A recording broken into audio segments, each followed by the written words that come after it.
El 13 de agosto se celebra a Santa Radegunda. Santa Radegunda matrona. Es curioso, Santa Radegunda, que con tan justo título tienen los franceses como una de sus santas más insignes, fue, sin embargo, por nacimiento, la primera de las santas alemanas. Parece cierto que nació en Erfurt. Pertenecía a la casa de Turingia, hija del rey Bertairo, muerto a manos de su propio hermano Hermenefrido. El mismo Hermenefrido, para verse libre de su otro hermano, llamó a los reyes francos en su ayuda.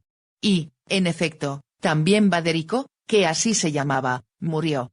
Radegunda, niña aún, pasó a vivir, con sus hermanos, en casa del verdugo de su padre y de su tío.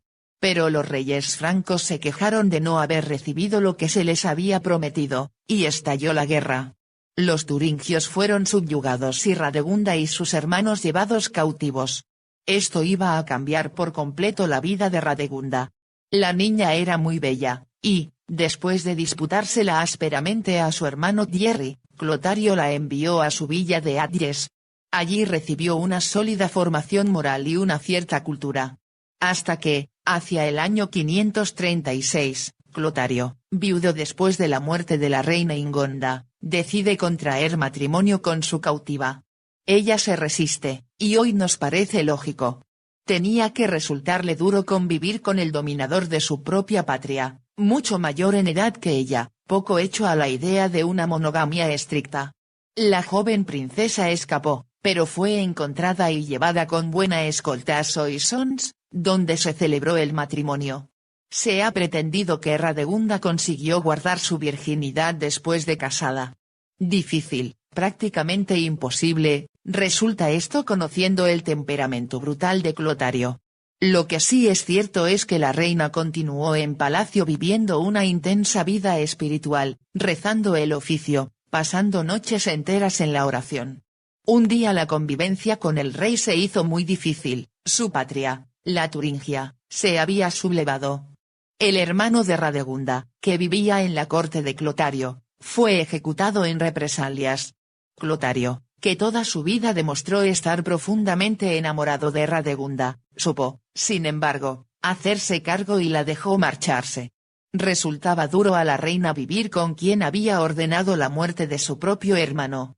Encontramos entonces a Radegunda en la hermosa región del Valle del Loira, que ya entonces iniciaba el papel extraordinario en la historia de Francia que habría de continuar desarrollando a lo largo de siglos. La reina va al encuentro de San Medardo, en Noyon, y le pide que la consagre a Dios. El anciano duda, los señores francos que están en la iglesia se oponen, pero la reina consigue, con un apóstrofe de grandeza soberana, impresionar al santo, quien le impone las manos y la constituye en religiosa. Radegunda marcha entonces a Tours, donde venera la tumba de San Martín, y se dirige a Saix. Saix era por aquel tiempo una villa real, transformada hoy en un pequeño pueblecillo atendido por el vecino cura de Roife. En los confines de la Turena y del Poitou, en una naturaleza llena de extraordinaria belleza, aquel rincón se prestaba admirablemente para la vida que la reina aspiraba a llevar. Y así, religiosa en su propia casa, se dedica Radegunda a las tareas propias de su estado, lectura espiritual, oración, ejercicio de la caridad con los enfermos. Todo parecía marchar bien cuando llega la noticia de que Clotario quiere reclamarla otra vez. Huye Radegunda a Poitiers y se refugia junto al sepulcro de San Hilario. El santo consigue un milagro moral. Clotario construirá para ella un monasterio en Poitiers, con el título de Nuestra Señora. Intenta, sin embargo, un nuevo asalto, pero San Germán, el obispo venerado por todos, se interpone. Clotario ya no volverá a insistir y terminará pacíficamente sus días el año 562. Las religiosas, atraídas por la fama de santidad de Radegunda, afluyen al monasterio de Nuestra Señora. Solo la reina está a disgusto entre aquellas muestras de veneración que recibe por parte de sus hijas espirituales. Por eso un día consigue dejar el gobierno de la comunidad en manos de Inés, su hija preferida. Ella se dedicará únicamente a santificarse en los trabajos más humildes y costosos del monasterio, y a trabajar discretamente al servicio de su reino. Hacia el año 567 un poeta originario de Italia llega a Poitiers. Viene rodeado de una aureola de gloria, después de una vida de trovador errante y devoto. Iba a acabarse para él ese continuo peregrinar. Radegunda e Inés iban a sujetarle con dulzura en Poitiers. Iniciado en la vida espiritual, recibe la ordenación sacerdotal y queda como consejero del monasterio. Él mismo será quien, en una maravillosa vida de Santa Radegunda, nos contará con todo detalle cómo transcurría la existencia de la antigua reina por aquellos días. Hay, sin embargo, un episodio de la vida del monasterio que iba a tener repercusión en la liturgia universal. Santa Radegunda era, como lo somos todos, hija de su propio tiempo. Por eso compartía con su época la pasión por las reliquias. La recomendación del rey Sigeberto, su hijo político, y el apoyo de los príncipes de Turingia, sus primos, refugiados en Constantinopla, le consiguieron del emperador Justino I un fragmento considerable de la verdadera cruz. Era el año 569. Al acercarse la sagrada reliquia Poitiers vibra de entusiasmo. Y al entrar en el monasterio La Cruz, se cantan por vez primera los dos célebres himnos compuestos por Venancio Fortunato, Pange Lingua Gloriosi y Vexilla Regis Prodeunt. Tres afanes iban a centrar la vida de Santa Radegunda. El primero, consolidar su fundación.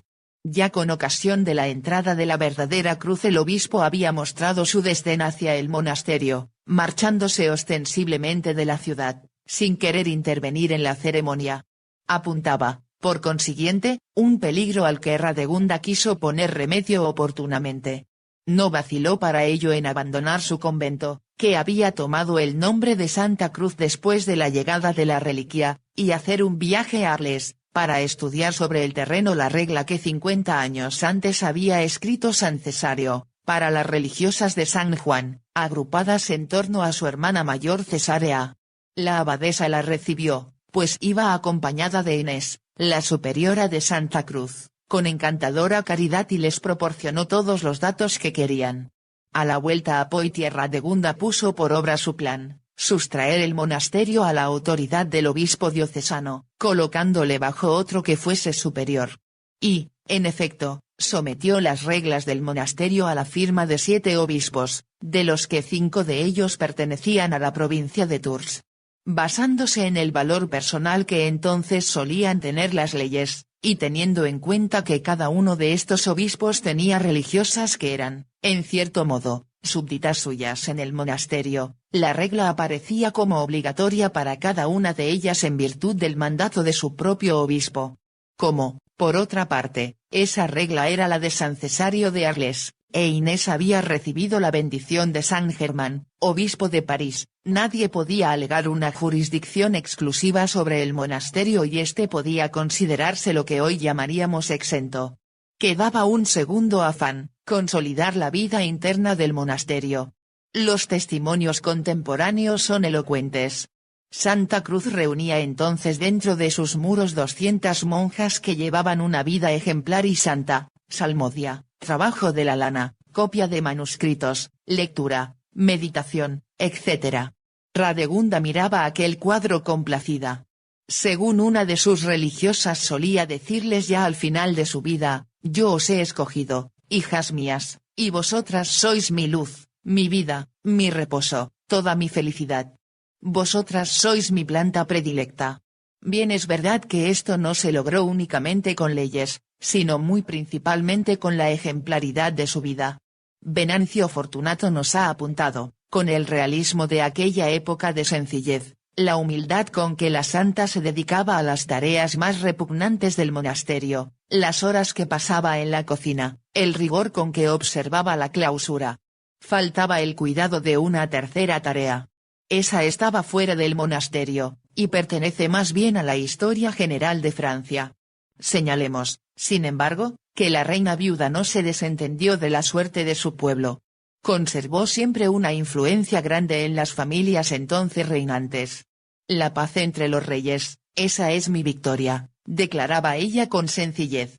Y, acaso sin darse cuenta de toda la trascendencia que iba a tener su tarea, empujaba fuerte y suavemente hacia la fusión a los diversos reinos francos. Murió el 13 de agosto del 587. Poseemos una descripción de sus funerales, que constituye una de las páginas más emocionantes de la literatura de aquellos tiempos. La escribió San Gregorio de Tours, el mismo que actuó en los funerales. Él nos cuenta cómo, al salir del monasterio el cuerpo para ser llevado a la sepultura, las religiosas se apretujaban en las ventanas y en las saeteras de la muralla, rindiendo su último homenaje a su madre con sus gritos, sus lamentaciones y sus sollozos. Los mismos clérigos encargados del canto apenas conseguían sobreponerse a su propia pena, y les era difícil cantar oprimidos por las lágrimas. Fue un día inolvidable. Poitiers escribía en 1932: el padre Monsabert le ha permanecido fiel. Ningún nombre es más popular que el suyo, se lleva a los niños a su tumba, su recuerdo flota sobre el país, su obra, su comunidad, subsisten aún, es la abadía pronto 14 veces centenaria de Santa Cruz.